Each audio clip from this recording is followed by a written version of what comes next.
자, 이번 시간에는 232조 양도소득세 세 계산에 관련된 구조를 좀 살펴보도록 하겠습니다. 자, 저는 양도소득세에서 항상 강조하는 게 이 그림이에요. 여러분, 이 그림이 머릿속에 딱 세팅되어 있어야 됩니다. 이게 부동산 세법입니다. 부동산을 취득하고 이때 부과된 게 취득세, 근저당권 등을 설정하면 등록 면허세가 부과되는 거죠. 어느 당시 가액에 대해서 요 취득 당시의 가액에 대해서 과세가 이루어지죠. 그래서 취득한 이후 뭐 하다가 보유해서 어느 날 현재 6월 1일 현재 그 보유하고 있는 재산에 대해서 뭐가 재산세, 지역자원시설세, 그리고 뭐 종합부동산세. 특히 요때에 여기 종합부동산세부터는 국세, 취득세부터 등록면허세에서 재산세, 지역자원시설세까지는 무슨 세? 지방세. 그 얘기죠. 그러다가 이 부동산을 뭐 하면 양도를 하게 되면 이때 이 양도자한테 부과되는 게 바로 뭐다고요, 여러분? 양도소득세죠. 그래서 지금 우리 이거 공부하고 있습니다. 그러니까 저는 여러분한테 그냥 세법을 단순히 법조문을 외우려고 하지 마시고 여러분은 이미 사회생활 다 하신 분들이기 때문에 이 흐름을 다 이해하시고 다 아세요. 그러니까 여러분이 알고 있는 지식에다 갖다 붙이려고 노력을 하셔야지 그냥 처음부터 맨 땅에 다 그냥 세법 조문을 외우려고 그러면 힘들다는 얘기예요. 다른 과목도 똑같잖아요, 여러분.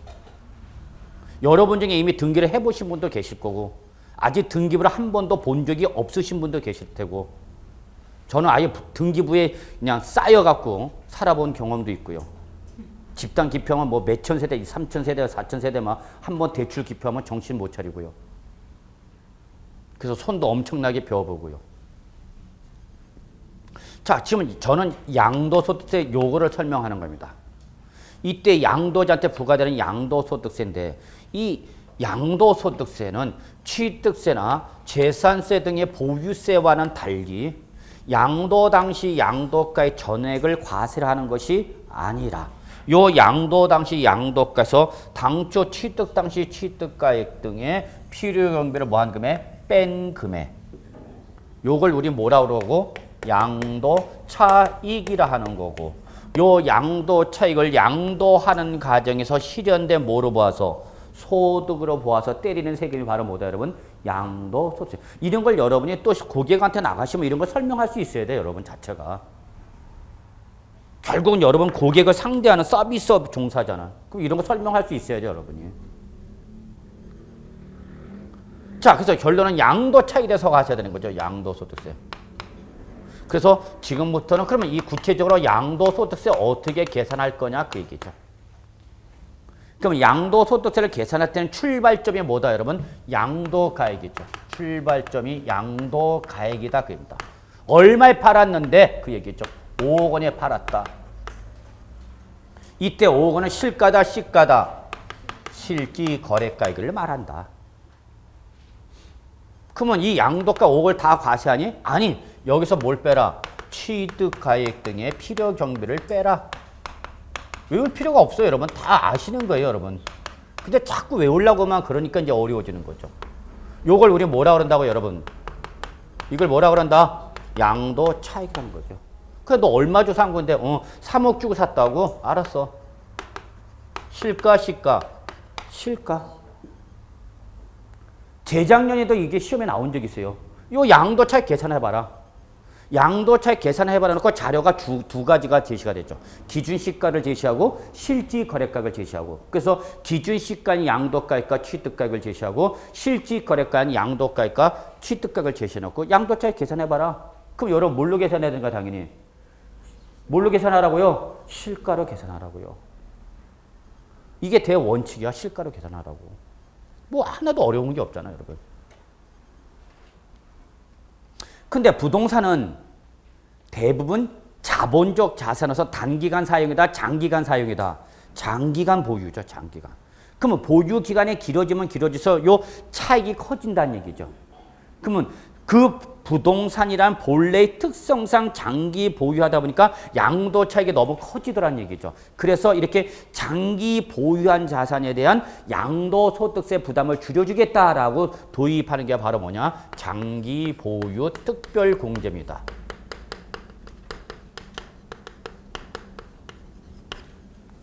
근데 여러분 외울 필요가 없죠. 딱 써져 있잖아. 아, 얘는 무한 자산에 대해서 장기 보유한 자산에 대해서 특별하게 공제를 해주는 거구나. 그러니까 특별히 들어가면 이자가 들어가면 아무나 해주는 것은 아니다라는 거죠. 아무나는 안 해주는 거다는 얘기죠. 외우는 거 아니에요, 여러분? 그러면 이때 이 양도차익에서 장기 보유 자산에 대한 세액 부담을 완화해주기 위해서 차감하는 게 바로 뭐다, 여러분? 장기 보유 특별공제. 그래서 나온 금액을 뭐라 하냐? 양도소득 금액이랍니다. 이거는 외우셔야 돼요. 이걸 뭐라 그런다고 여러분? 양도소득 금액이다. 이거는 외우셔야 돼요. 왜냐? 이거는 세법상의 용어니까. 이거를 양도소득 금액이라고 하겠다라고 법에서 명시가 된 거죠. 그러니까 이거는 외우셔야 된다는 얘기예요. 자, 그 다음에 무슨 공제가 있으니까 여러분? 특별 공제가 있으니까 그에 대응되는 무슨 공제가 있겠구나? 기본 공제가 있겠구나. 이걸 우리는 뭐라냐? 양도소득 기본 공제라 그러는 거예요, 여러분. 아, 특별한 놈한테만 공제를 해주면 어떻게 해? 일반인은 어떻게 하라고? 그래서 일반인한테도 공제를 해주겠다. 이게 무슨 공제, 여러분? 기본 공제. 아, 키 큰 사람이 있으면 키 작은 사람도 있고 저같이. 민법이 있으면 저같이 세법도 있는 거고. 그런 거죠. 그래서 대응해 주겠다. 특별 공제에 대응되는 걸 우리는 뭐라고 한다, 여러분? 기본 공제. 외우시지 말란 얘기야, 여러분. 그래서 나온 금액을 우리는 세법에서 뭐라고 그런 거야? 양도소득 과세 표준화한다. 이거는 외우셔야 돼요. 이건 세법에서 그렇게 정한 거기 때문에. 이걸 과세가액으로 하겠다는 얘기죠. 이걸 최종적으로 확정된 과세가액으로 하겠다는 얘기입니다. 그러면 우리 1년 내내 외치는 게 과표 나왔으니까 당연히 이제 뭘 곱해라? 세율을 곱해라. 과표가 나오면 무조건 세율이라 했죠. 과세산 외우라고 그랬죠, 이거는. 청계산, 수락산이 아니라 뭐야? 과세산. 참. 그래서 이걸 우리는 어떤 세율을 적용한다, 여러분? 양도소득세 세율을 없다. 양도소득세에 적용되는 세율이다. 그 얘기야, 여러분. 이게 바로 양도소득 산출세액이 되는 거죠.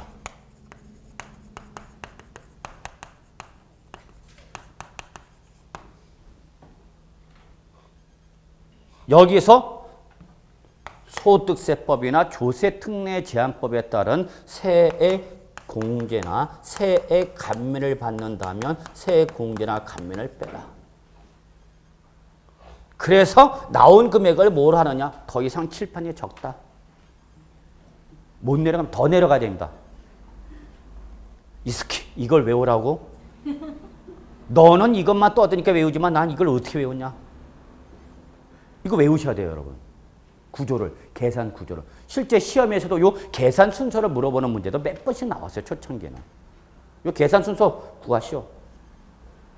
그래서 여러분이 출발점이 어디로부터 출발해서 양도 가액부터 출발해서 최소한 여러분이 여기까지는 아셔야 됩니다.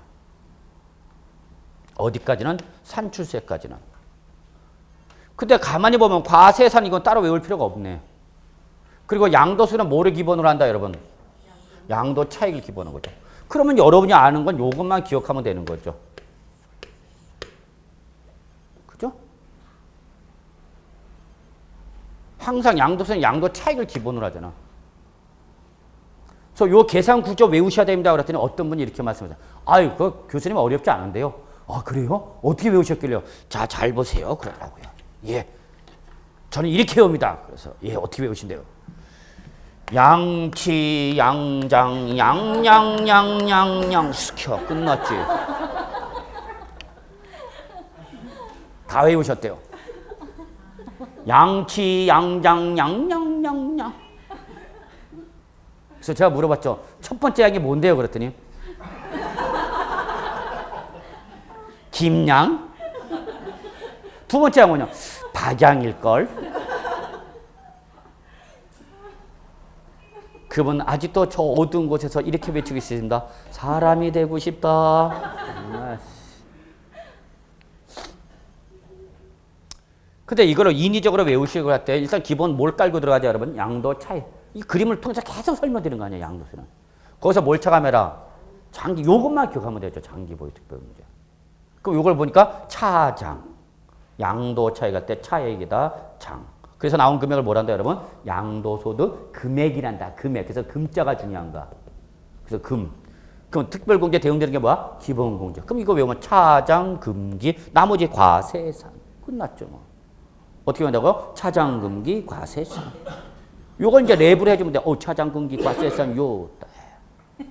그러니까 노래방에 가서 노래 부르다가 노래 부를 때 간주 중일 때 놀지 말고 이런 거 치고 들어가.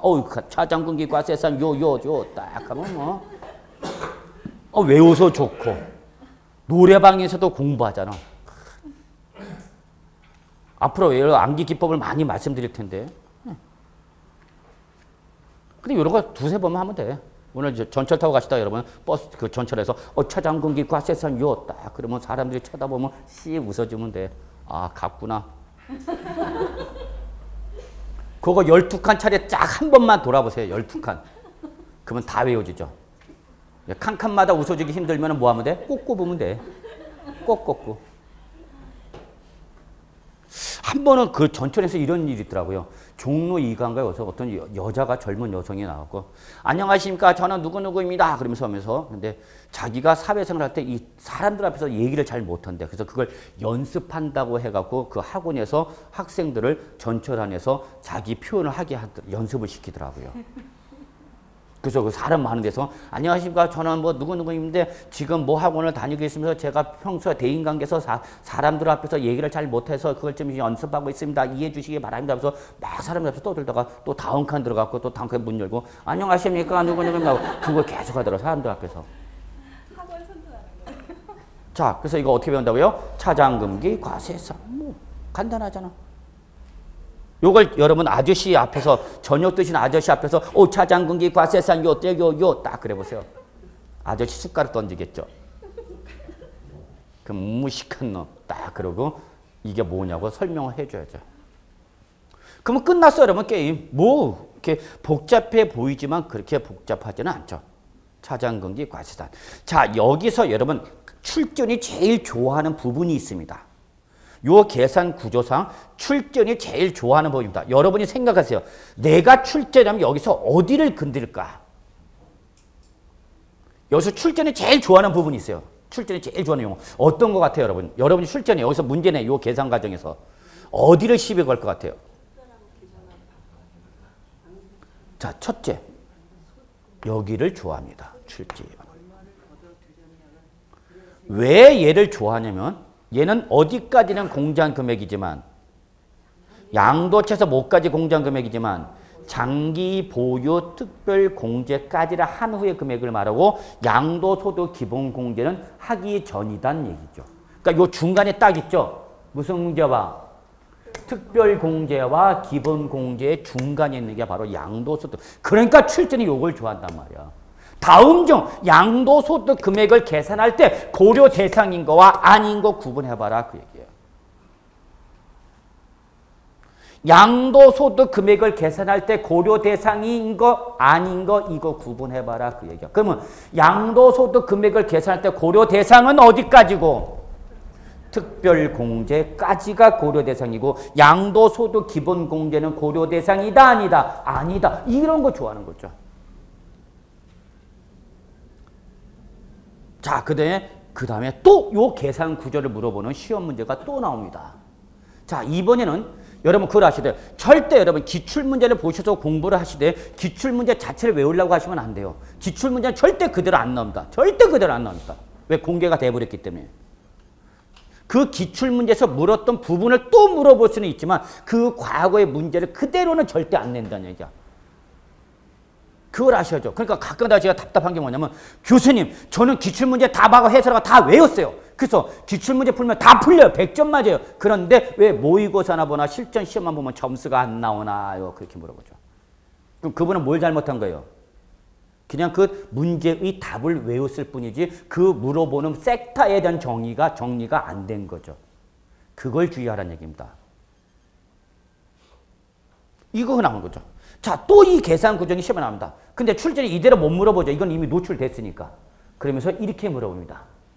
다음 중 양도소득 산출세액을 계산할 때 고려 대상인 거 아닌 거 구분해. 여기서 잘라버리죠. 그러면 요 밑에 것 중에 대표적인 것이 바로 뭐예요? 세액공제는 산출세 계산 과정에서 고려 대상이다 아니다? 아니죠. 위에 가가 고려 대상. 이렇게 시험에 나오는 거죠. 자, 또 시험에 이렇게 나왔죠. 다음 중 양도소득세 계산 과정으로 순서를 옳게 표현한 걸 잡아내어 봐라. 이렇게 물어보죠. 양도차익 계산 과정 순서를 옳게 표현한 거 이렇게 물어보죠. 그러면서 이렇게 물어봅니다. 양도가액, 필요경비, 장기 보유 특별공제, 양도소득 기본공제 요 순서를 잡아내봐라. 과세 표준을 계산할 때까지 순서를 잡아내봐라. 이런 식으로도 시험에 나오는 거죠.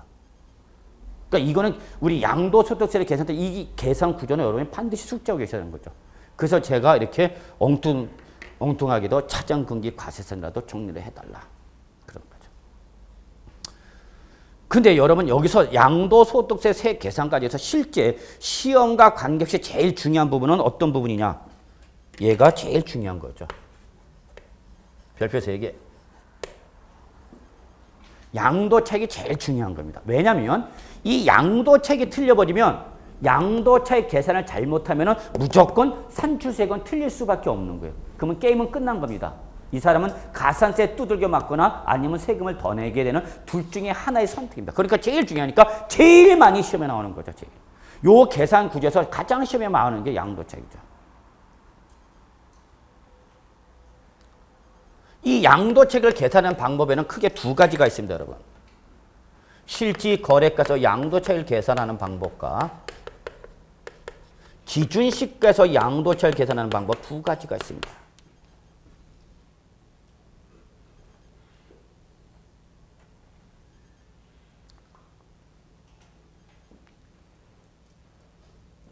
그러면 2005년도 이전까지만 해도 기준시가가 원칙이었습니다. 기준시가가 원칙이었습니다. 그러니까 옛날 문제를 보면 기준시가 양도차익 계산 문제가 시험에 잘 나오는 거죠. 왜? 이걸로 계산하렀어요. 그러나 2006년부터는 이제 실지 거래가로 바뀝니다. 그래서 결론 내면 지금 현재 이게 원칙이고 이게 극히 예외 규정입니다. 그러니까 2006년도 이후에는 기준시가를 물어보는 게 아니라 뭘 물어봅니까? 실지 거래가 양도차익 계산 구조 이거 설명을 보라. 그러니까 얘가 시험에 많이 나온 거죠. 그러니까 그 규정이 바뀜으로 인해서 그런 걸 여러분이 흐름을 이해하셔야 되는 거야. 예전에는 기준시가 양도차익 계산 문제가 많이 나왔다고. 아주 자주 나왔다고. 그러니까 그 당시에는 이거 쎄 빠지게 했어야 돼. 그래서 그 당시에는 이 기준시간 양도차익 계산 구조 설명하고 암기 방법 어떻게 외운다 그런 거 다 설명되는 거죠. 그런데 2006년도 이후에 뭐가 도입되면서 실가가 도입되면서 얘가 빠져버리고 얘로 가버립니다. 그전에는 다 뭘로 계산했어요, 여러분? 기준시가로 계산했어요. 그래서 가끔 가다가 고위 공무원들 그 임명할 때 국회에서 인사청문회 열립니다.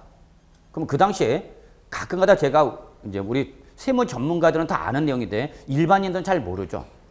양도 당시 실지 양도가액이 7억 원이었다. 근데 양도 당시 기준시가가 5억 원이었다. 그러면 양도소득세 계산 때 얼마 양도한 걸 보라고 예전에는? 5억 원에 양도한 걸 보라고요. 그래서 이걸로 양도소득세 계산했다고. 양도가액을. 그때 인사청문회에 나온 국회의원님들이 하시는 말이 야! 너 왜 부동산 7억 원에 팔아놓고 5억 원에 양도한 걸로 했어? 너 이거 양도소에 포탈한 거냐 이 사람아 나쁜 사람 아니야? 계속 몰아버리는 거죠. 그러니까 이 양도자도 모르죠. 세무사가 계산해 줬을 테니까. 죄송합니다. 잘못했습니다. 저는 그 당시 잘 몰랐습니다. 그런 거죠. 아니 이게 원칙이었던 거야 그 당시는. 그러니까 알아야 면정한다. 이걸 알아야. 그 당시에는 기준시가로 세법에 계산하게 됐기 때문에 기준시가를 양도차익 계산해서 양도가액이 5억 원을 했던 거예요. 그렇게 얘기를 할 수 있어야 됐던 거죠. 근데 너 7억 원에 팔았고 5억 원에 양도한 걸 신고한 거 아니냐 하고 막 몰아붙이는 거죠. 무식한 놈들. 그거야. 근데 지금은 안 나와, 기준시가 문제가. 예전처럼 기준시간 양도차 계산 문제 안 나와. 왜 안 나와, 이제? 이거 하니까 이거 안 물어본다니까, 이제. 그래서 저는 별로 이쪽을 설명 잘 안 해요. 거의 안 해요. 그 또 어떤 분이 오셔갖고, 저쪽 학원 선생 이거 1시간 내내 이거 하고 있는데 왜 당신 한마디도 안 하냐? 무식하노. 바뀌고 있는 건데 모르고 있어요. 그게 다르다는 얘기야. 그래서 결론 뭐예요, 여러분? 시가. 그래서 요즘에는 뭐가 많이 나왔어요? 시가가 많이 나왔어요. 근데 여기에 또 예외 규정이 있어요. 최근 3년에는 요거 묻다가 이걸 하도 물어보니까 이제 문제 물어볼 게 없거든요. 그러니까 요즘 예외 이쪽으로 물어보고 있는 거죠. 2014년도 25회 때도 요 예외 규정 나왔어요. 솔직히 이거는 제가 예상을 전혀 못했어요. 설마 이것까지 내겠어? 이게 계산 문제로 나옵니다. 계산 문제로. 이거는 저 예상 못했어요. 저는 거짓말 할 수가 없어요. 제 강의가 다 이미 동영상으로서 뭐 전국에 있는 사람들이 보고 있는데 제가 안 했다는 걸 했다고 그러고 했다는 걸 안 했다고 그럴 수는 없어요. 그래서 제가 끝나고 야, 이런 문제까지 꼭 내야 되느냐. 거의 써먹지도 않는 규정. 물론 실무에서는 적용할 수 있지만 이런 예외 규정이죠. 그러니까 문제가 여러분 절대 똑같지 않다. 그 흘러갑니다. 패턴이. 그걸 예측하면서 공부를 하셔야 된다는 얘기죠. 물론 그 예측은 제가 여러분한테 해드릴 거예요. 이렇게 나올 거다. 이렇게 나올 거다. 그걸 강의 시간에 설명드리는 거고. 그래서 결론은 요즘은 뭐가 대세다? 실가. 근데 워낙 많이 나왔다, 최근에. 그러니까 출제는 문제 내기가 고민스러운가. 또 냈거든? 그러니까 어디로 가는 거야, 이제? 여기로 가는 거죠. 그래서 한 4번 정도가 예외납니다. 그래서 소위 말하는 추계조사 결정 경정 방법에 대한 양도 차익 계산에 관련된 문제. 그리고 작년에는 실질거래가 취득가를 계산할 때 실질 취득거래가에 대한 예외 규정을 물어봤어. 계산 문제. 이건 저도 예상 못했어요. 그런 규정이 있는 건 알고 있는데 설마 여기까지 저 규정이 있는 거예요. 구석에 있는 거. 근데 그것까지 내겠어 그랬는데 내더라고요. 나쁜 쉐. 그러니까 요즘 세법 문제가 매우 어렵습니다. 진짜 어렵게 나옵니다. 난이도가 보면 선생들도 야, 이 정도까지 내야 되느냐? 공인중개사한테? 세무사한테 물어볼 거, 공인회계사한테 물어볼 거, 우리한테 물어볼 거. 그래서 여러분 결론. 이 양도차익 계산 구조가 제일 중요하고 결론 실가와 실지가와 뭐가 있다? 기준시가. 근데 여러분 요 기준시가는 지방세에서 보았던 뭐와 유사하냐면 이게 바로 시가 표준액입니다. 그러니까 결론은 지방세에서는 뭐라고 표현하는 거고 여러분? 시가 표준액이라고 그러는 거고 국세에서는 시가 표준액이라고 그러지 않고 뭐라고 그런다고 여러분? 기준시가라고 한다. 여기서 여러분 공통점 찾으세요. 얘와 얘 공통점 찾으시라고요. 네, 시가. 얘들은 하늘에서 뚝 떨어진 것이 아니라 근본적으로 뭐를 기준해서 시가를 기준해서 나온 가액인데 이거는 실질거래가액이다? 실질거래가액이에요? 아니. 실질거래가액이 아니라서 이거는 누가 정해놓은 가액이다? 과세권자가 관련 법률에서 정하는 방법에 따라서 과세 물건별로 뭐 한 가액이다고요? 평가한 가액이다가 평가액. 실가가 아니라 평가액이야. 누가 정해놓은 가액이다고요? 과세관청이. 얘는 누가 정해놓은 가액이에요? 양도자라는 납세무자가 정해놓은 가액이다. 달라. 결정 주체가. 실가는 누가 결정하고 여러분? 양도자라는 납세의무자가 결정하는 거죠. 그런데 뭐는 기준시가나 시가표준액은 납세의무자가 정한 가액이 아니라 누가? 과세권자가 지방세법에서 또는 소득세법에서 정하는 방법에 따라서 과세물건별로 뭐한 가액이라고요? 평가이다. 과세물건별로 평가한 가액.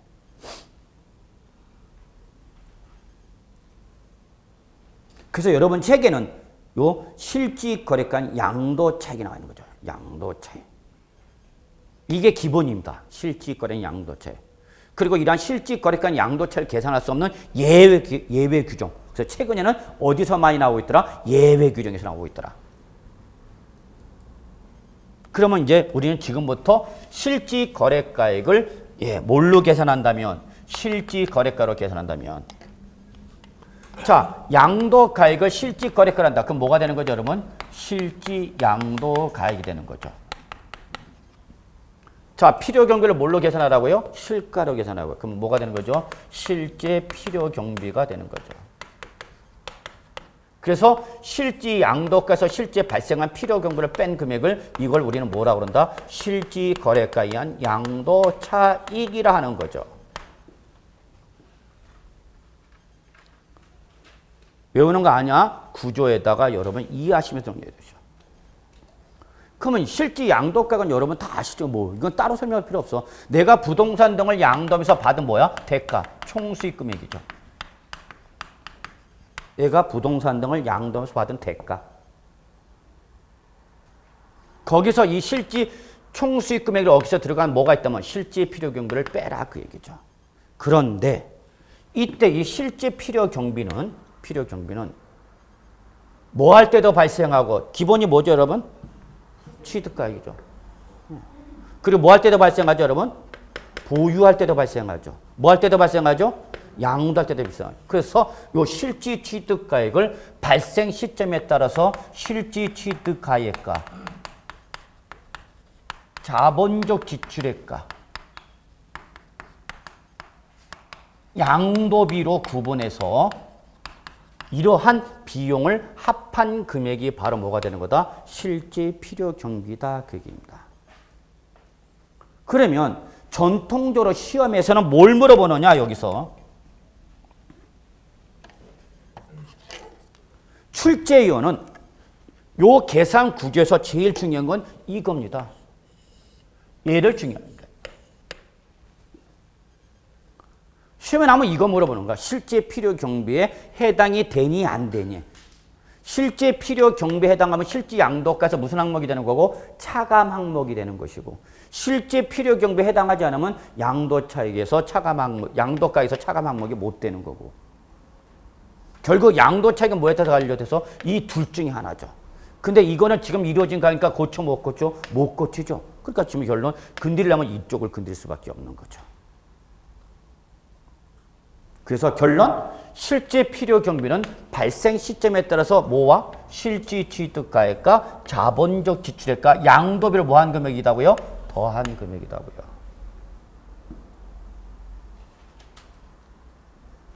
시험은 이거 나오는 거예요.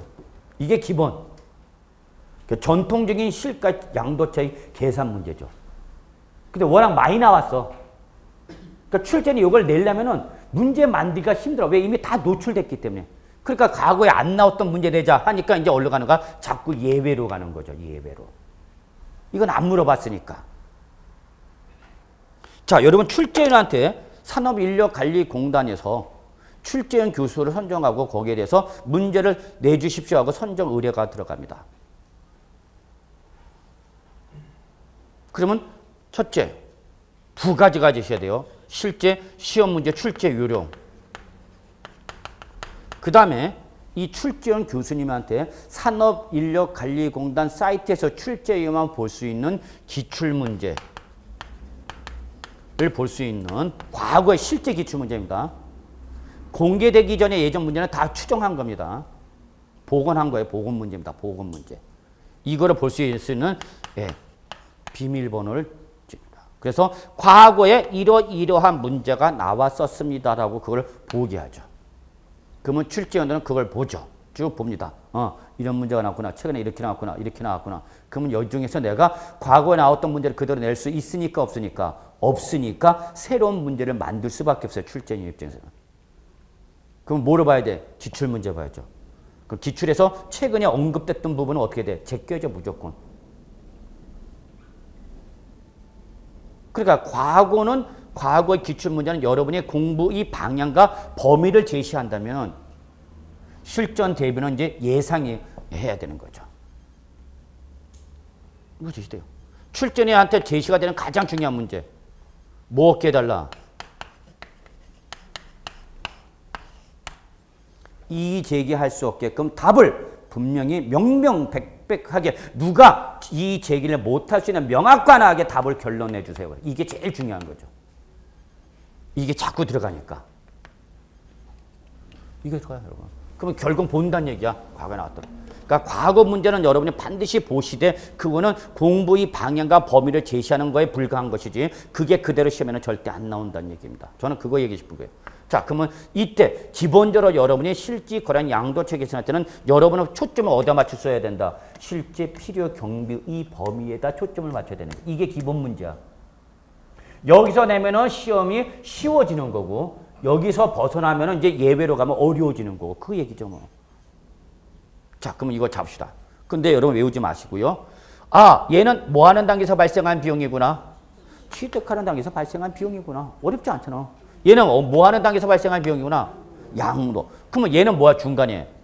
취득, 양도 중간에 뭐야. 아, 얘는 뭐 보유 단계에서 발생한 비용이구나 라는 걸 여러분이 아실 수 있죠. 그러면 과거에 요 실지 거래가 필요 경비를 물어볼 때는 출전이 어디를 제일 좋았냐. 여기를 좋아했어요. 여기를 좋아했어요. 과거. 그러니까 과거 문제 보시면 다 패턴이 나와요. 과거는 이 문제를 좋아했단 말이야. 왜 좋아했냐면 얘는 자산을 뭐 하는 단계에서?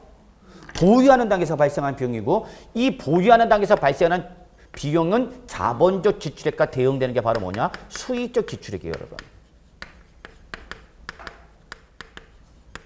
비용으로 지출은 했는데 하나는 뭘로 구분하고요? 자본적 지출액으로 구분하고 하나는 수익적 지출액으로 구분하더라는 얘기야.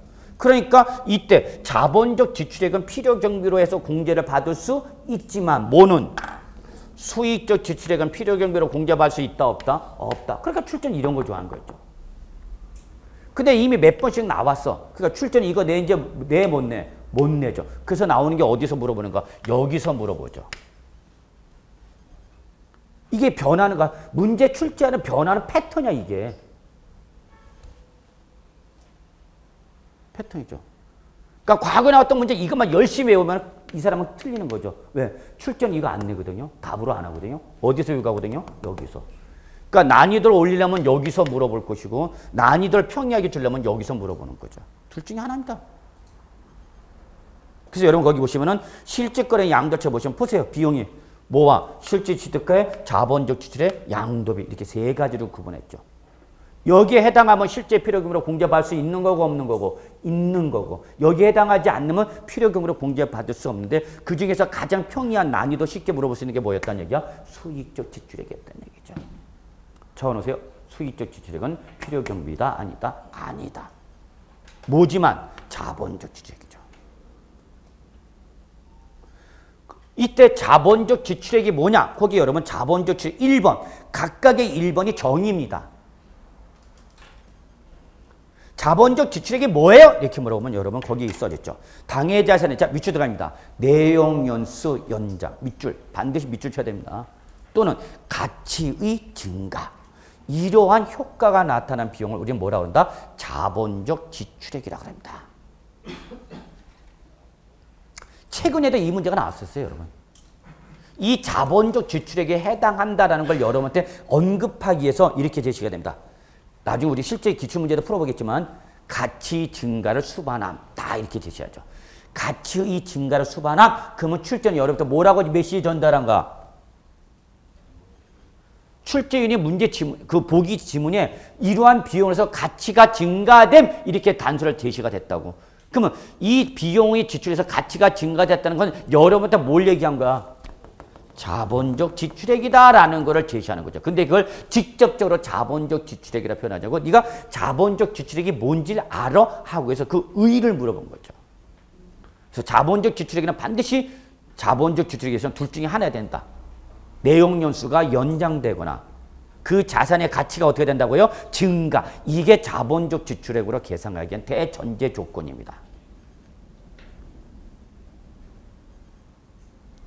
그러면 거기 책에다 적어놓으셨죠? 수익적 지출액은 뭐냐?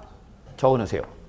그 자산에 대한 현상 유지나 또는 원상 회복 정도의 효과가 나타나는 수선비를 바로 뭐라 하냐? 수익적 지출액입니다. 그래서 이 자본적 지출액과 수익적 지출액은 여러분 하나같이 다 자산을 보유하는 단계에서 들어간 수선비입니다. 근데 그 수선비가 상대적으로 중요성이 큰 거면 어디로 가고 자본적 지출액으로 가는 거고 그 상대적 중요성이 떨어지면 수익적 지출액이 된다. 그 얘기입니다. 이게 이제 전통적인 문제예요. 이런 게. 전통적인.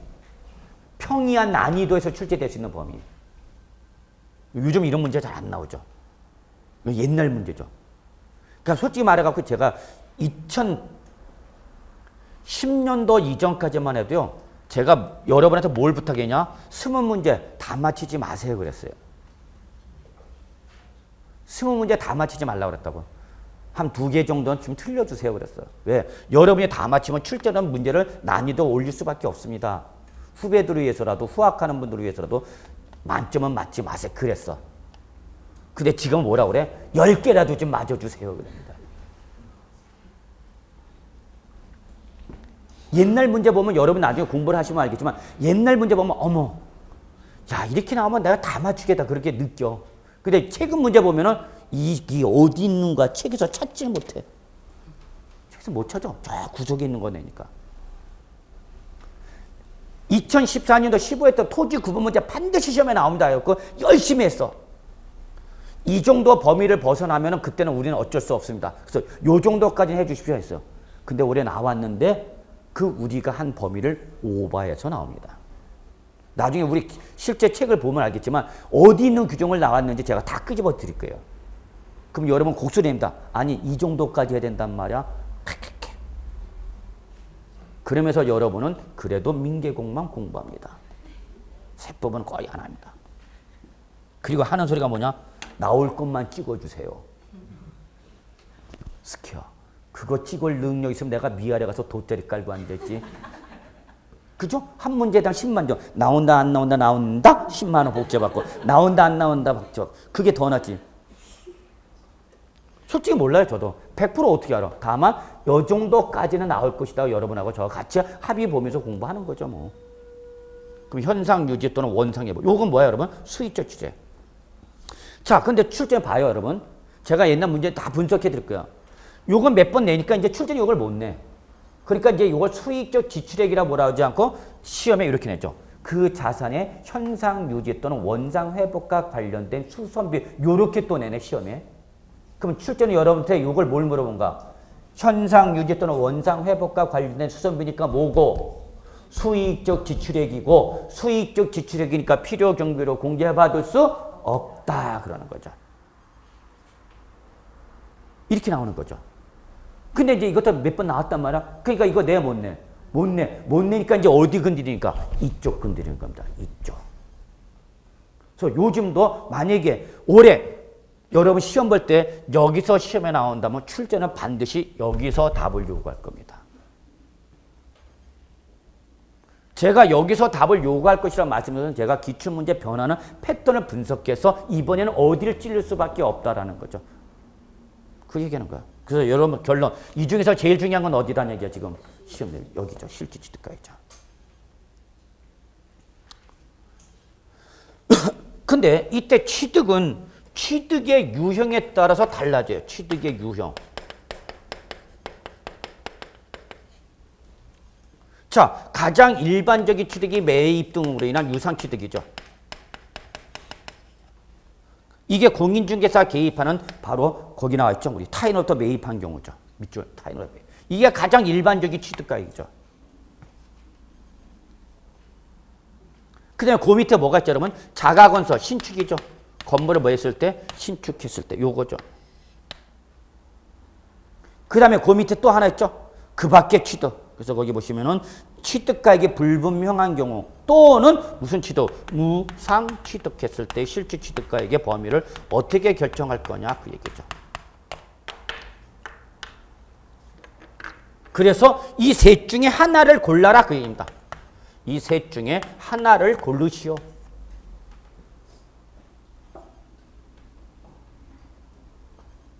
이 셋 중에 하나를 고르라고. 그럼 우리 공인중개사가 부동산 매매를 중개해서 몇 번 적용하는가? 1번. 그러니까 여기는 무슨 가액? 매입가액이 나오는 거죠. 매입가액. 내가 신축한 건물 양도한 건데요. 신축한 건물 양도한 건데요. 그러면 이때는 뭐가 나오는가? 건설 원가가 나오는 거죠. 나 상속받은 자산을 양도한 건데요. 증여받은 부동산을 양도한 건데요. 그러면 제가 그랬죠. 무상, 상속, 증여하면 뭐가 나와야 된다고요, 여러분? 시가. 그래서 여기 나오는 게 바로 그러면 상속을 받았을 때 또는 증여를 받았을 때 그 당시 무슨 가에? 시가. 이 말이 나오는 거죠. 이 흐름에 따라서 잡아주면 되는 거야. 근데 어려운 거 아니잖아, 여러분. 여러분이 여기서 가장 신경 쓸 건 이것밖에 없잖아. 무상 취득할 때 누차 1년 내내 배쳐되는 거. 무슨 가액으로 하라? 시가로 가셔라.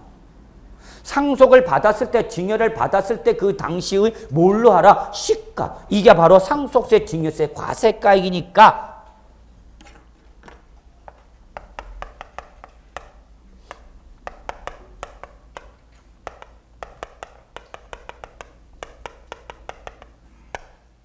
이 셋 중에 하나 잡으라고요. 그러면 여러분 매매로 취득했든지 원시 취득했든지 무상으로 취득했든지 당연히 여기다 뭐가 되는가? 취득세 등 부유이죠. 그리고 기타 부대 비용이 있다면 더해줘라. 그래서 그게 나오는 겁니다. 이거. 나오는 구조를 이해하셔야죠. 그걸 무조건 외우려고 그러냐고. 그죠?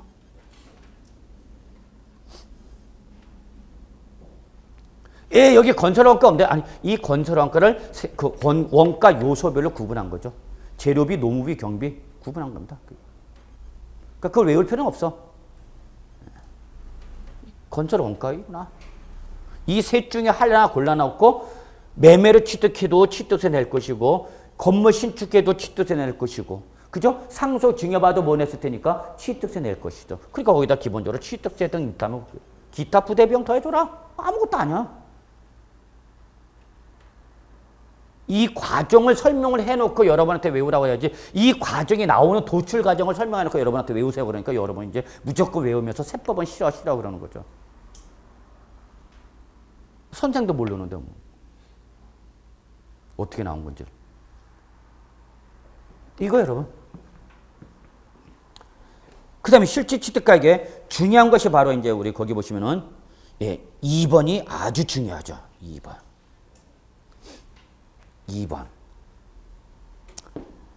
현재 가치 할인 차감은 포함하되 부당의 예산 부인에 의한 시가초과액 여기는 제외죠. 그러니까 요거 건들기 좋죠. 출전 입장에서 뭐 포함과 제외 순서 싹 바꾸면 되죠.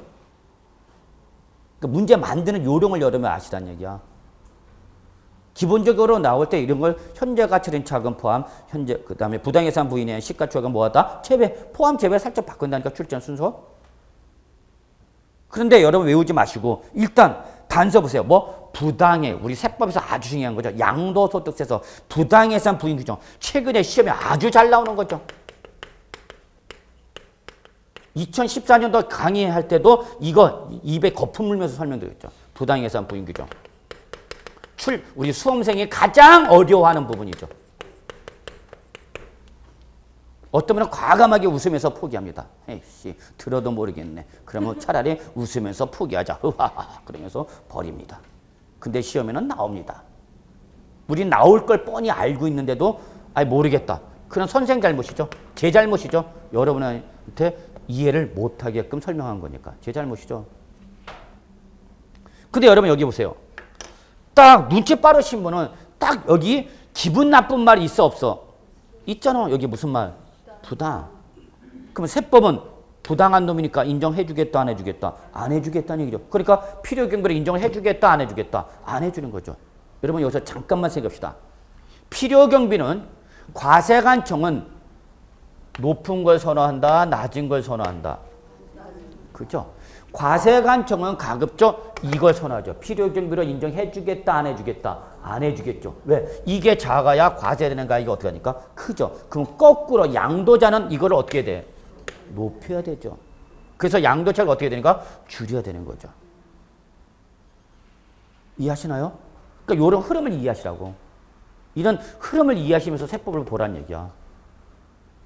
그냥 외우려고 그래요. 그러면 여러분 진짜 힘들어요. 세법 진짜 어렵습니다. 세법이 진짜 법주문이 어렵습니다, 여러분. 저도 법 볼 때마다 아주 돌아버립니다. 고민하고. 세법 여러분 나중에 한번 기회 나실 때 국세청이나 법제처 사이트 들어서 세법 한번 조문 와보세요.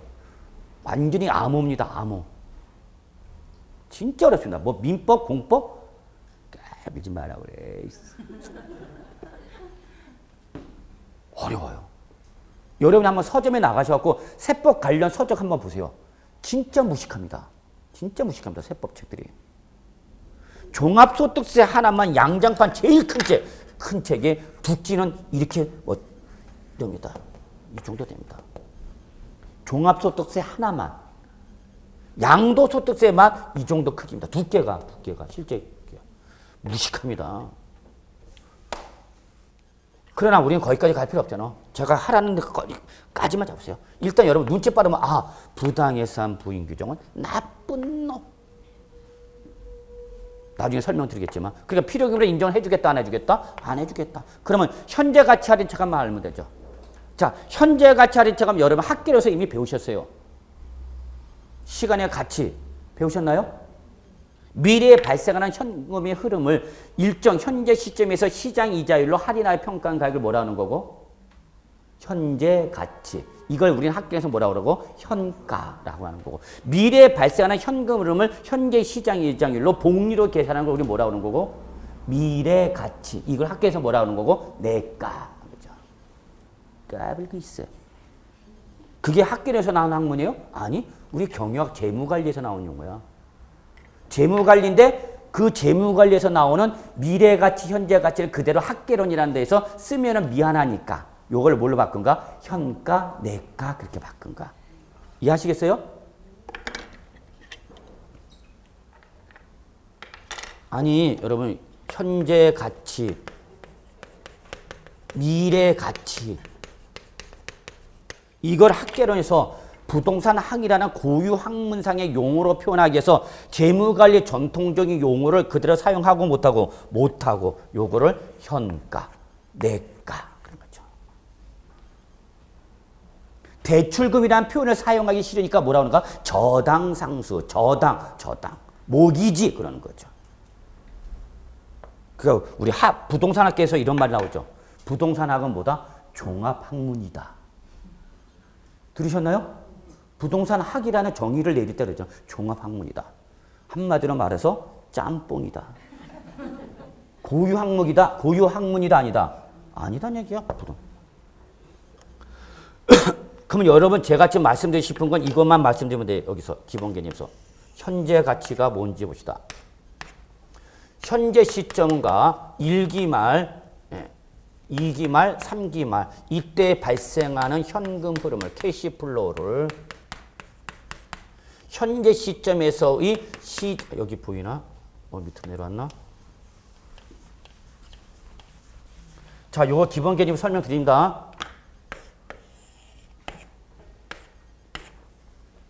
현재 시점에서 현재죠? 배우셨죠? 다 이거? 학교에서 안 했나? 여기까지 아직? 합의 시간 같이? 했잖아. 했다는 걸 표시를 해줘야지. 자, 그러면 이때 현재 시점에서 발생하는 현금 흐름과 1기 말에 발생하는 현금 흐름과 2기 말에 발생하는 현금 흐름과 3기 말에 발생하는 현금 흐름을 현재 시점에서 1 플러스 R분의 n분의 1로 해서 요거를 뭐 한 거? 할인한 거. 요걸 우리 뭐라 그러는 거고 여러분?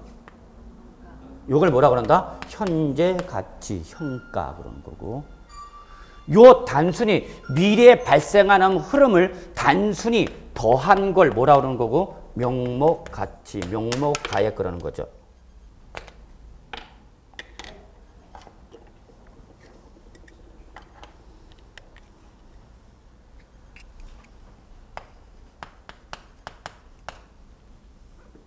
그러면 명목 가치와 현재 가치를 비교하면 어디가 클 수밖에 없어요? 명목 가치가 클 수밖에 없죠. 왜? 얘는 현금 흐름을 단순히 뭐한 금액이고 더한 금액이고 현재 가치는 미래에 발생하는 현금 흐름을 현재 시점의 시장 이자율로 뭐한 가니까 할인한 가치의 가격의 합이니까 뭐가 적을 수밖에 없어? 현재 가치가 적을 수밖에 없죠. 맞나요? 맞아요? 거꾸로 미래에 발생하는 현금 흐름을 시장 이자율로 뭐 한 거? 복리를 한 게 이게 바로 뭐가 되는 거고? 미래 가치가 되는 거죠. 그거를 일시불로 움직이는 거냐, 연금으로 움직이는 거냐, 상수로 움직이는 거냐에 따라서 다 용어가 현가, 내가, 일시불, 연금, 상수 이렇게 나오는 거죠. 맞아요? 맞아요. 그렇게 나오는 근거가 그렇게 나온 겁니다, 여러분. 그러면 지금 저는 이것만 말씀드립니다. 이걸 학교에서 배우신 거고 이때에 요 명목 가치와 현재 가치와의 차액을 우리는 바로 뭐라냐? 현재 가치 할인 차금이랍니다. 아, 이거 설명하려고 이렇게 있네. 결론 아셔야 돼요. 현재 가치 할인 차금은 뭐다가 여러분? 명목 가치와 현재 가치와의 뭐를? 차액을 뭐라 그러고? 현재 가치 할인 차금이랍니다. 그리고 이거는 미래에 발생하는 현금 흐름을 해당 과세 기간별로 이자 비용으로 인식하는 금액을 말하고 그래서 결론 이거는 뭐를 말한다? 뭐를 말한다고요? 이자 비용을 말하는 겁니다. 시간의 경과에 따른 이자 비용을 말하는 겁니다. 결론 현재 가치 할인 차금은 이거는 미래에 발생하는 현금 흐름과의 현금 흐름에 대한 명목 가치와 현재 가치 평가에 따른 차익으로서 발생하니까 나만 발생한다. 모든 사람이 발생한다. 모든 사람이 발생하는 거죠. 자 보세요. 내가 은행에다가 지금 예금을 했다. 100원을. 그랬을 때 이때 이자율을 10% 받기로 하고 1년에 예금을 찾기로 했다. 그러면 1년 후에 받는 금액은 얼마다? 110이죠. 왜? 이자 10% 더한 거잖아. 그래서 110이잖아. 그죠? 그걸 현재 시점으로 평가한 게 뭐가 되는 거고? 현재 가치. 요거를 미래 시점으로 평가한 게 바로 뭐가 되는가? 미래 가치죠. 그러면 이때 이 현재 가치와 미래 가치 차익은 왜 발생한다? 왜 다를 수밖에 없다고? 요놈 때문에 그런 거죠. 요놈. 요거를 우리 뭐라 그런다? 현재 가치 할인 차금 이자 비용이라고 합니다. 그러니까 현재 가치 할인 차금은 결론 필요 경비로 인정해 준다, 안 해준다? 해준다. 이 기본에서 설명드린 거예요. 그래서 다음에 할 때는 이거 이렇게 설명 못해? 개념 잡으시고 현재 가치 할인 차금 뭐 다른 개념 잡으시고요. 이렇게 마지막 설명하죠. 제가 돈을 벌면은 세 가지를 사고 싶은 게 있는데 첫째, 별장 하나, 제 연구실, 사무실로 하나 사용하고 싶고요. 그 다음에 두 번째, 남자들의 로망, 차를 하나 좀 멋진 거 사고 싶다. 비형 걸린 차 있죠. 비형 걸린 차 있잖아. 뭐 갈매기 이런 것도 있지만은 저는 비형 걸린 차가 좋아요.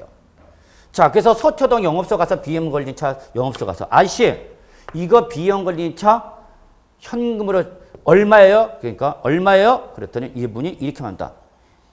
할부로 구입하실 겁니까? 일시불로 구입하실 겁니까? 그렇게 물어보더라고. 그래서 할부로 구입하예요. 그러면 3년 할부로 구입하면 얼마를 내야 됩니까? 그랬더니 2억 정도만 달래.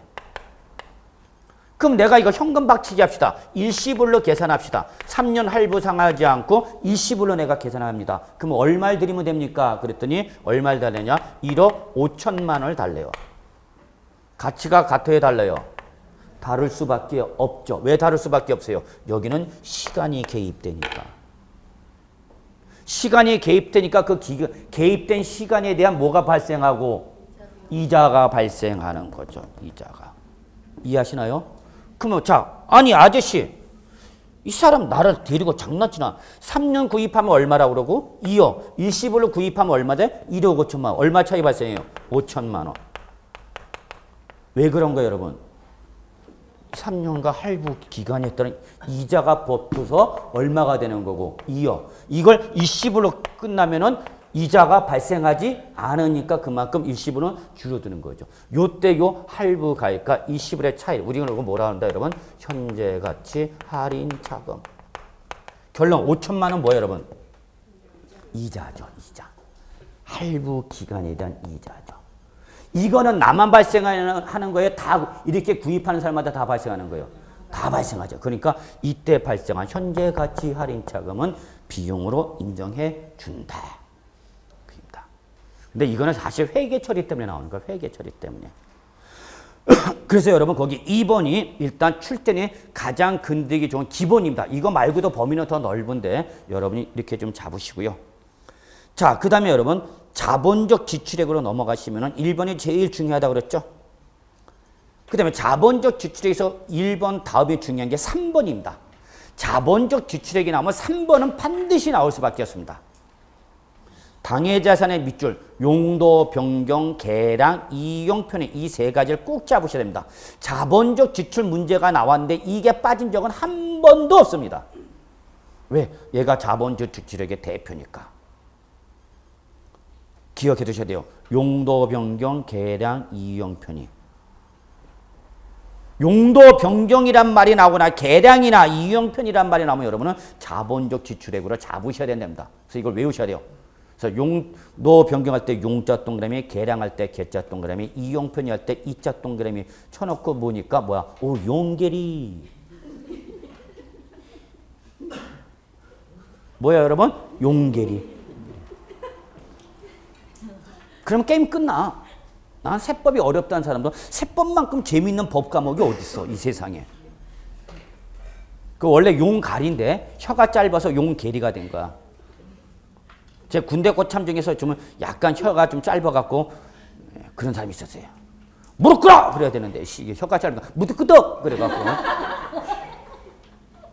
아, 그 고참이 뭐만 얘기만 하면 애들이 웃어. 이 새끼들이 나도 어떻게 보고 있어? 그러고 하면서 왜 내가 얘기하면 웃어? 용도, 변경, 개량, 이용, 편의 어떻게 외우자고 여러분? 용계리. 용계리. 자, 그 다음에 여러분 4번 잘 보세요. 4번도요. 끝자가 중요합니다. 개발 부담금, 재건축 부담금, 수익자 부담금. 공통점 찾으세요. 예, 부담금, 분담금. 요 뭐죠? 이런 걸 우리는 뭐라고 하죠, 여러분? 세금 그럼 큰일 납니다. 끝자가 부담금, 분담금 끝나서 공과금입니다. 공과금.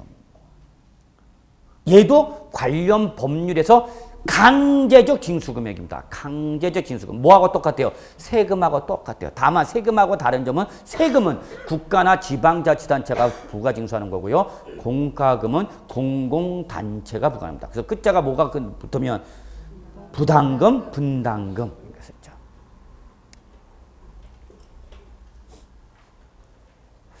제가 종합부동산세 환급할 10분 한번 오시라고 그랬는데 안 보이시네. 그분 그 이후로. 종합부동산세 환급 찾아주겠다고 그랬는데. 자, 그래서 여러분 끝자가 부담금, 분담금 잊지 마세요. 끝자가 부담금, 분담금. 예를 들어서 예전에 분담금의 대표적인 것이 뭐가 있었냐면 학교용지 분담금 있었죠, 여러분. 아파트 분양받았을 때 거기 입주자들한테 뭐라고 돼? 학교용지 분담금 부담시켰잖아. 대표적인 거죠. 공과금이죠. 근데 그 학교용지 분담금이 헌법재판소에서 유언 판결을 받았죠.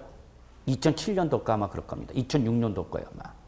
그래서 학교용지 분담금 뭐 개인당 100에서 100에서 200 정도 부담한 거 다 헌법재판소에서 무효 판결 받아서 유언 규정됐기 때문에 이거 환급 받으셔야 됩니다. 그래서 제가 그 당시에 강의를 할 때 돌아다니면서 환급 신청하세요. 그래서 몰랐던 분들 학교용지 분담금 많이 환급 받으셨어요. 근데 환급은 그냥 해줘. 환급 청구를 해야만 청구를 해야만 돌려줍니다. 환급. 제가 지난번에도 저한테 상담했던 분 종합부동산세 제가 설명드리면서 세대별 합산과세했던 거 무효 판결 받아서 세대별 합산과세했던 종합부동산세 환급 받습니다. 그랬었죠? 한번 정보를 했잖아. 소유자별, 세대별 그 차이 말씀드렸잖아. 근데 그분 갖고 오시라고 그래서 제가 받을 수 있는지 확인해갖고 받을 수 있으면 받을게 해드리겠더니 안 보이시네, 그 이후로. 자, 이렇게 저는 여러분 도움되는 거 합니다. 자, 5번. 5번은 여러분 딱 하나만 보시면 돼요. 토지 밑줄, 이용 편의. 그게 포인트입니다. 자, 다 왔어요, 이제. 자, 그 다음에 3번 양도비 봅시다. 여기까지 하고 끝내겠습니다. 양도비. 써져 있죠. 1번이 정의야, 여러분. 밑줄. 자산을 뭐하기 위하여? 양도하기 위하여. 재밌는 말이 있어요. 여러분 거기 직접 지출한 비용입니다. 직접 지출. 요거는 뭐로 말하냐? 현금을 수반하는 비용. 그러니까 장부상에 단순히 비용으로 잡은 간접 비용은 인정 안 되고요. 현금 지출을 수반하는 비용입니다. 대표적인 것이 바로 거기 나왔죠. 양도소득 과세표준 신고서 작성 비용. 뭐였죠 여러분? 이게 뭐예요 여러분? 세무사 대행 수수료. 세무사 대행 수수료. 가끔은 저한테 들고 오는 분 계세요. 저한테 들고 오지 마세요. 게시판에 그런 거 질문하지 마시고 좀. 그 다음 계약서 작성 비용. 계약서 작성 비용. 공증 비용. 인지대 소개비. 여기 소개비가 바로 공인중개사 수수료죠. 그런 것들 외울 필요 없어요 여러분. 당해 자산을 뭐하는 과정에서 양도하는 과정에서 발생한 현금 비용을 양도비다. 그렇게만 받으시면 돼요.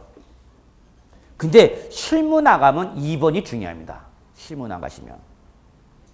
부동산 취득할 때 법령에 따라 매입한 국민주택채권이나 토지개발채권, 밑줄 이거는 여러분이 주택법에서 배울 겁니다. 토지개발법이나 도시개발법이나 국민주택채권을 금융기관이나 금융기관 유예자에게 만기 전에 양도하면서 발생한 매각 차손.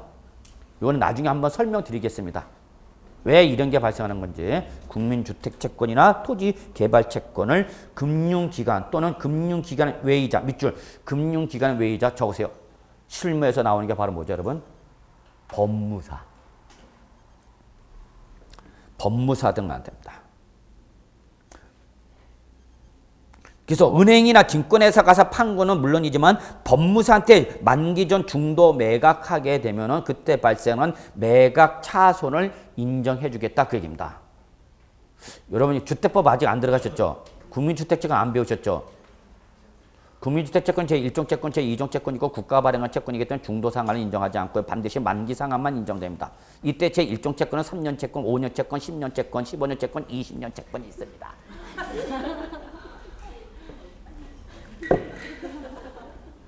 네, 제가 주택은행 다닐 때 국민주택채권을 제가 담당했기 때문에 잘 압니다.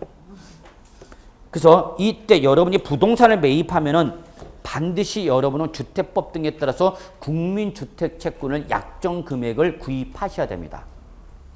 근데 이때 구입한 국민주택채권 만기가 보통 여러분이 금액을 줄이려면 최장 20년 만기 상환할 수 있어요.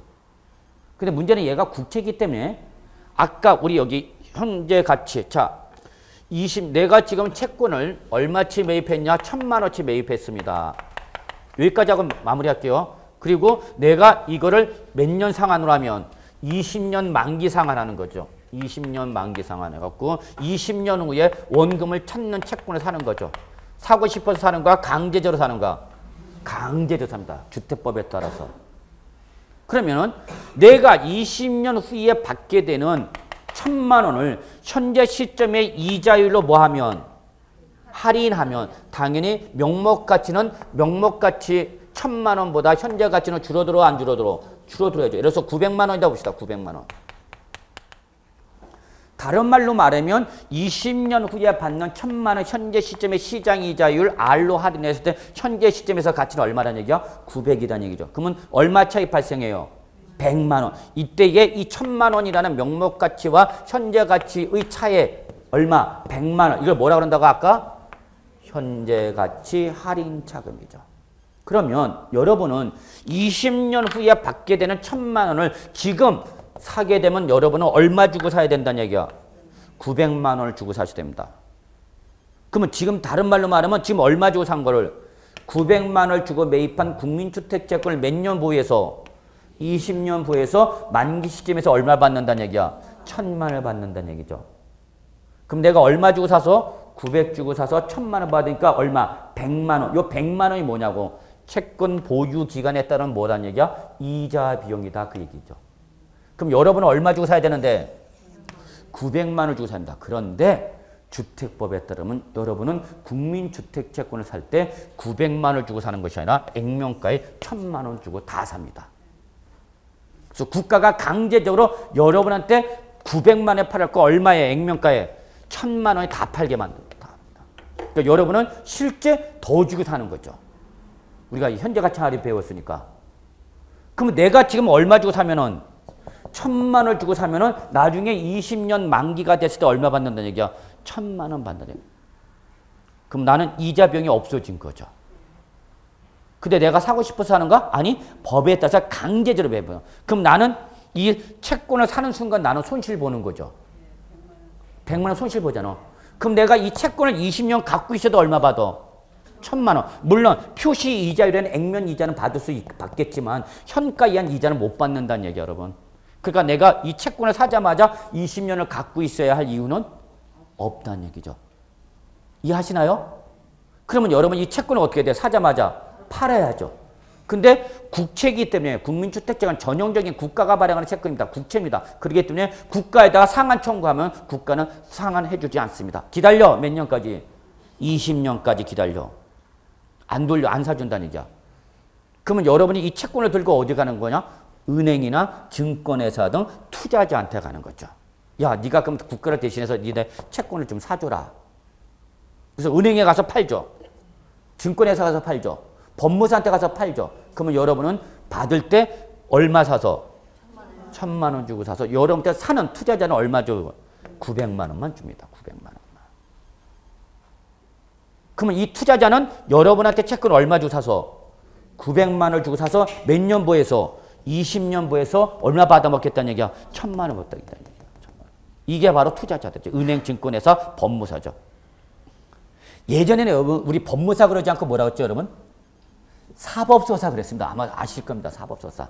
사법소사가 국가고시로 전환되면서 법무사로 바뀐 겁니다. 제가 다닐 때만 해도 사법소사였고요. 사법소사는 우리 대부계 직원의 밥이었어요. 솔직히 말해서 갑이죠, 제가. 슈퍼갑입니다. 법무사하고 은행 대부계 직원은. 왜냐면 은행은 대부계 주임이 법무사한테 그 기표를, 등기 기표를 할당해 주니까. 이해하세요? 네, 그러면은 집단 기표 2,000건, 3,000건, 4,000건 오면 혼자 못합니다. 등기부 최소 3장이죠. 그거 다 경찰지 붙고 소유자. 그러면 옆에서 법무사 사무실 와서 도와줘. 여직원이. 밤늦게까지 야근한다. 붉은 조명 아래서. 그러면 미스김이었다가 나중에 보면 뭐가 돼? 형수님으로 바뀌어. 자, 그래서 이 국민주택채권을 법무사들이 많이 사죠. 그래서 여러분이 등기소 가서 직접 등기하려면 제일 어려운 게 바로 뭐가요? 요 채권이야. 그럼 결론 냅시다, 여러분. 여러분은 얼마짜리를? 1,000만 원짜리를 얼마 주고 산다? 1,000만 원 주고 산다. 근데 이게 얼마짜리인데? 900. 그러면 이걸 여러분들 법무사인 은행이나 증권에서 법무사한테 받으면 여러분은 얼마 받는다? 900. 앉은 자리에서 얼마 손실 봐? 100. 이게 바로 여러분 거기 나와 있는 국민주택채권 등의 중도 매각 차손입니다. 이거를 이 채권을 구입하게 한 아파트 등 부동산을 뭐하면 양도하면 그 손실을 뭘로 인정해 주겠다? 양도채권 때 필요경비로 인정해 주겠다 그 얘기입니다. 이해하시나요? 그 개념 이해하시고요. 실무 나가면 반드시 발생합니다. 그래서 여러분 여기까지 오늘 강의하는 걸로 하고요. 다음 시간에 마무리하도록 하겠습니다. 오늘은 여기까지입니다. 수고하셨습니다.